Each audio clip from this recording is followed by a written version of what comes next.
Guys, hospital থেকে বলেছিল 1.5 মাস হলে আমার আর আমার মেয়েকে ডক্টর দেখানোর জন্য যেতে।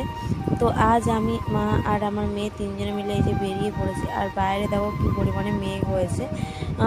আর এদিকে দেখো, তারপর বাসে উঠে গেছে। বাসে ওঠার কিছুক্ষণ পরেই বৃষ্টি আরম্ভ হয়ে গেছে।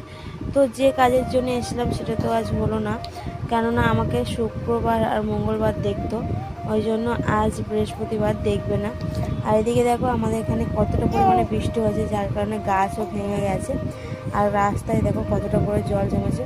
তো আজ দেখানো হয়নি, কাল আবার যেতে হবে। তো তারপরে এসে এই যে বিকেলবেলা ছেলেকে নিয়ে স্কুলে বেরিয়ে পড়েছি। আর ছেলে কাজ ছিল, প্রথমে যেতে চাইছিল না, তারপর বুঝিয়ে বাজিয়ে এই যে বেরিয়ে গেছি ওকে স্কুলে নিয়ে। তো এই যে মেট্রোয় করে যাব, ওই জন্য মেট্রো এই যে লিফটে উঠে যাচ্ছিলো, উপরে যাব, মেট্রো ধরবো। তারপর সন্ধ্যেবেলা বানিয়েছিলাম একটু মিহিদানা, তোমাদের দাদাভাই মিহিদানা খাবে বলছিল অনেকদিন ধরে, তো এই যে একটু বানিয়েছিলাম।